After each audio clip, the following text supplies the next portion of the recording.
Panther people, what up? Let's talk about it. Will Levis. And why do people not like him? Much Panthers post Phil Perkins. Thanks for joining. If you're new here, make sure to like, subscribe, spread the word, all that jazz. Buy a shirt. Shirts are sweet. Hoodies are sweeter. Stickers, they're all right as well. All right, so it is fully draft season now. The Senior Bowl is upon us. This particular prospect we're talking about is not participating in it for whatever reason. He's injured. Can't hate him on that. But let's talk about him. We've already talked about Bryce Young. Make sure to check that prospect profile video out. Make sure to check out the CJ Stroud profile if you haven't already with my man Damian Parson from the Draft Network. Make sure to follow him as well at DP_NFL. But now let's talk about a guy who, for some reason, is polarizing.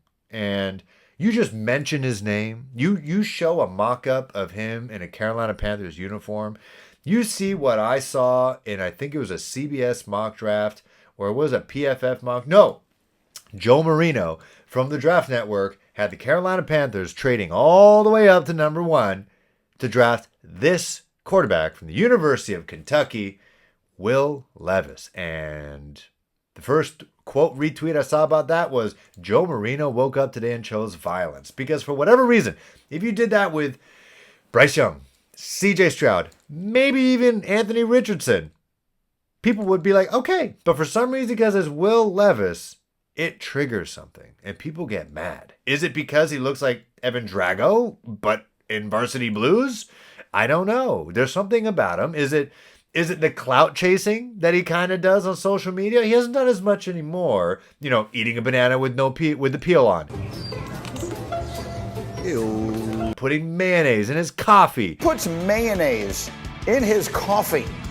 Di, how do we feel about this? Same kid who eats a banana with the peel on. Is our corn meter so sensitive now after living in a world with, Russell Wilson, JJ Watt, and, Travis Kelce to an extent, that when we see someone being corny, like intentionally trying to sell us something or intentionally trying to go viral, when it comes to the X's and O's, could he be the right fit for the Carolina Panthers and their new head coach, Frank Reich, and their unnamed offensive coordinator who may or may not be calling plays? But Frank Reich, if you checked out my previous episode and also checked out his press conference, the guy is a football mind. Like, that is how he thinks. And when talking about dual threat quarterbacks, and that's kind of the way the NFL is going, he mentions the Patrick Mahomes, mentioned Jalen Hurts a lot because Nick Sirianni is his protege. That's his starting quarterback right now heading into the Super Bowl in Arizona. Will Levis offers that, 6'3", 232 pounds, big dude, fast guy, literally looks like a robot quarterback, bad guy in a movie in the 90s. And so could he be someone that Frank Reich looks at and is like, hey, I see Andrew Luck in this guy. Who better to talk to than Damian Parson at DP_NFL from the Draft Network? He breaks down Will Levis and lets us know, is he any good? There's a lot of context that's missing with Will that I'm not the biggest Will Levis fan. He's not my QB1 or anything. But, they went last year, they had Liam Cohen, who ran the NFL style offense. He's ran the Kyle Shanahan, Sean McVay type of offense the past 2 years. This year, Rich Gangrello was his OC, and I was told by a scout that Rich Gangrello did not want him to run. They want him to play solely from the pocket, right? Now, granted, he battled some injuries this year, right? I think it was the Ole Miss game where he ran the ball. He ended up fumbling twice and things of that nature. So it's like Rich Gangrello probably felt kind of vindicated. Like, see, this is kind of why I don't want you to run. I don't want you to get hurt, and your ball security isn't the best, or whatnot. But there's a good quarterback in there, man. Like the physical traits, right? The traits that you bet on, his height, his weight, his size, the arm strength is incredible. The scouts I've talked to who've seen him live in person, in games and at practice, is like, man, like it's so easy when he spins it. Like, it whistles off of his arm. And I'm like, I could see it on tape. And, you see those things. And then his ability to make plays in the run game, right? You think about the term playing 11 on 11.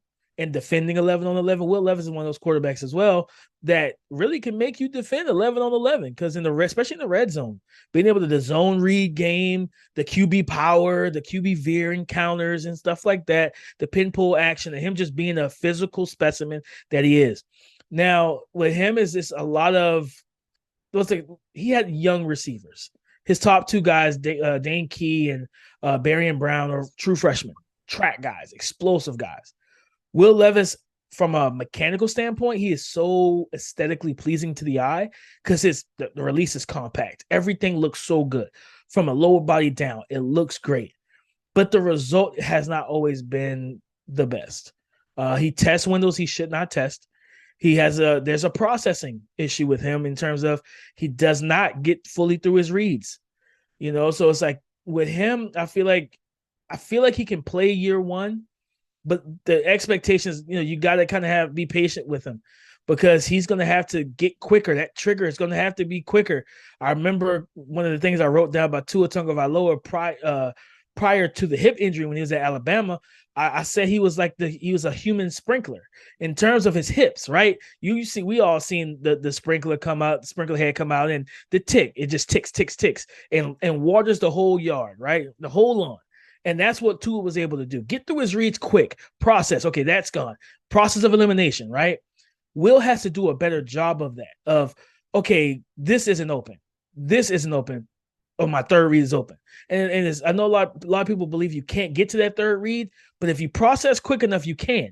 Now, the offensive line wasn't the greatest. He was pressured 64 times this season. That landed him like Bryce Young and Anthony Richardson. There's a lot of guys that were pressured more than him. But the problem was his pressure to sack percentage was third worst in college football, where he may have only seen 64 pressures.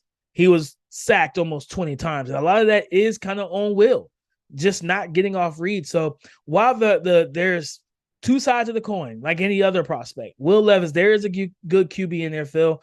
You just kind of got to soften and round some edges. It's a little rough on some spots, but a lot of other things that, like I said, you just can't teach. They're there. That breakdown kind of reminds me of this answer that Frank Reich gave to the NFL Network on his first day on the job. He did like a 10-minute interview with Steve Wyche, who is an Atlanta Falcons in-house reporter. They asked him, you're joining the NFC South now, which is kind of a division in transition. Almost every team, sorry, Atlanta Falcons, I know you drafted a quarterback as well last year, could all be looking for new quarterbacks long term. Is this a situation where the Carolina Panthers could have a quick turnaround and start winning right now? Does he have an expectation to win like right now? No transition. And Reich said, it's that and then the other stuff. They got to focus on one day at a time, but at the same time they want to win. But at the same time they want to develop. So when it comes to bringing a guy like Will Levis, who did succeed under an NFL mind in the previous year, which gained him all this hype, losing that, but then finding himself in a better situation with a DJ Moore, perhaps a pass-catching tight end now, whether it's, Gesicki or Dalton Schultz or a rookie, Dalton Kincaid out of Utah. He finds himself in a better situation with NFL talent, with an offensive-minded head coach who can groom him, and he's got the physical traits.